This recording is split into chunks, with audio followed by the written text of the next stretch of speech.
1:05 a.m.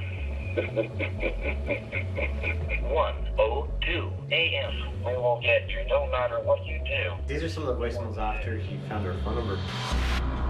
In our connected era, Courtney Allen provides a brutal cautionary tale.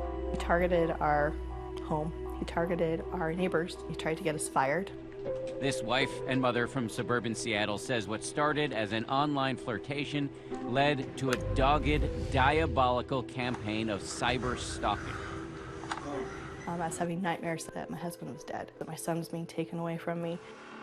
She says playful banter in the chat room of an online video game curdled into a campaign of terror, with intimate videos sent to her colleagues. Police called to her home to investigate charges of child abuse, and a tsunami of threatening calls, voicemails, emails, and texts. You don't get to just run away from this you created. And this is the man Courtney and her husband blame. Todd Zonas, a 45-year-old from Arizona. I don't know why you hate me so much. I'm actually afraid of what he'll do if I kill myself. Maybe that'll be the end. This is a story of public humiliation and private torment. I had introduced this maniac into the lives of my family, and it's all my fault. All of it's my fault. The story begins in suburban Seattle. Courtney Allen was a married, stay-at-home mother. That's when her marriage began to change. Steve was not home a lot. I felt abandoned. And then having no time, to talk to friends or anything, I really just felt very secluded. She started playing an online game called Grepolis, set in ancient Greece. Players use the powers of the gods to protect themselves and forge alliances with other virtual players. While playing the game, Courtney met Todd Zonas. And at first, what was that like? He was just rude and crude, but I thought it was very funny. Then they began emailing. Did the relationship start to get pretty close? Yes. We started flirting, and then that turned to texting, sexting. And that's mainly how the relationship started to evolve. Courtney was living a double life, a married woman with a child, having what she calls a secret online affair. So even though you never met him face to face, did you feel like you really knew him? Yes, I felt like he was my best friend. I told him very private things about myself, things that I really didn't tell other people. He replaced my husband. Then, she says, things turned sexual. He had this idea where we should exchange some illicit videos of ourselves. So he sent me several and then asked for one in return, and I obliged. So you must have really trusted him. I did, implicitly. It's a big risk. I can see it on your face that you wish you hadn't taken that risk. Yes. In September of 2013, her husband, Stephen, discovered the relationship. It was devastating. You don't ever think that your spouse would do that. He confronted me and said, let's work on this. She agreed to end the affair. But she didn't. Courtney instead hid her interactions with Zonas inside a password-protected tablet. Did you feel guilty about it? Yes. Months later, her husband, Stephen, caught her again.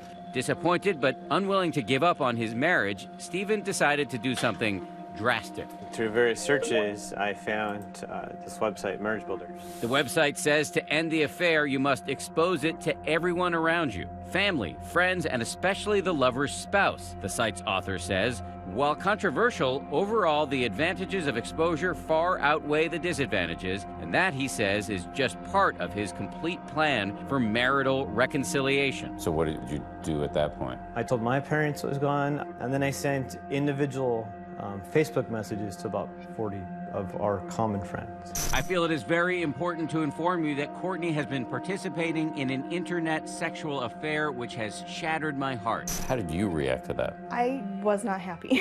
I was furious. But Stephen took it even further, emailing Todd's wife and even Todd's parents. He is having an internet affair with my wife. This involves texts, emails, and shared recorded videos of masturbation. Were you at all worried about what kind of blowback you might receive? I never imagined that would have happened. According to the Allens, they had poked a hornet's nest. Todd had become furious.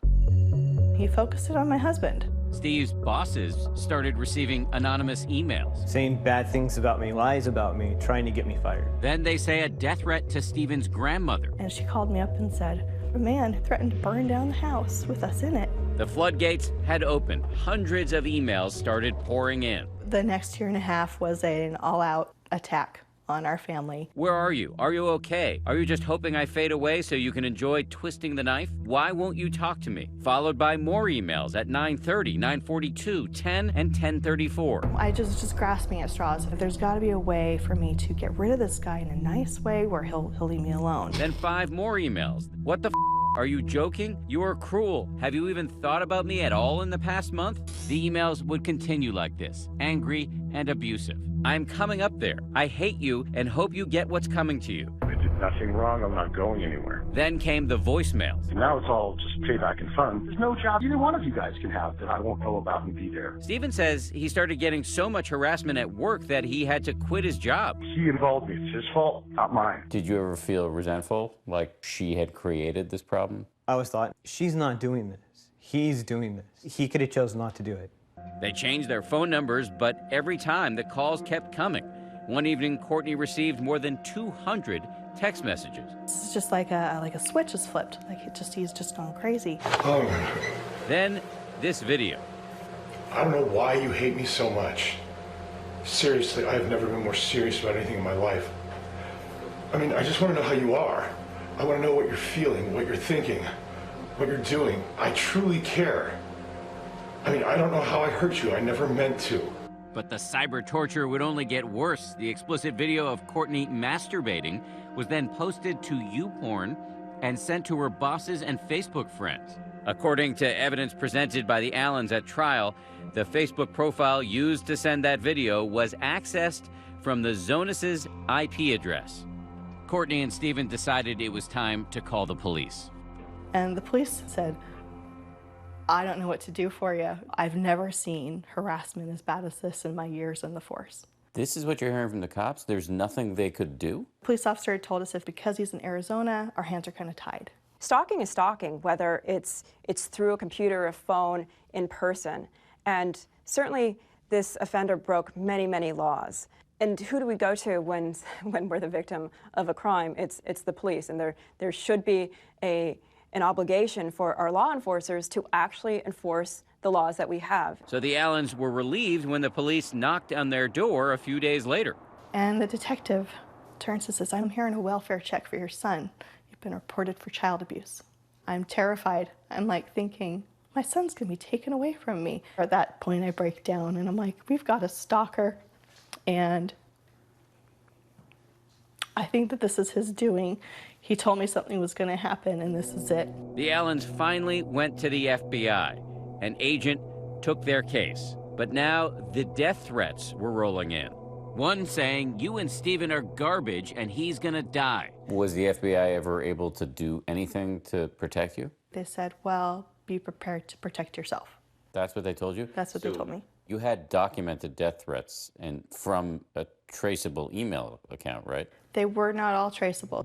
This was because whoever had been harassing them had been using Tor, a program which makes tracing the email and identifying the sender impossible. After months of brutal harassment with no end in sight, Courtney says she was considering taking her own life. So I got an email, and it said, better for you if you just die, if you just kill yourself. And all this guilt came crashing down. You know, if I kill myself, maybe that'll be the end. Maybe he'll stop. The Allens finally decided to take Zonus to court, but their case would be a difficult one to prove. How do you prosecute if somebody's done such a good job of covering their tracks? Well, in a case like this, where there's just non-stop harassment, they always mess up. Coming up next, we go face-to-face with the man the Allens say turned their life into a living hell. She describes your relationship as more emotional, more romantic. Yeah. Is that true? No, that's not true at all. Todd Zonus says some of the emails accessed from his IP address and the calls to police were done by Courtney's husband, Steven, pretending to be him. So is the voice not you?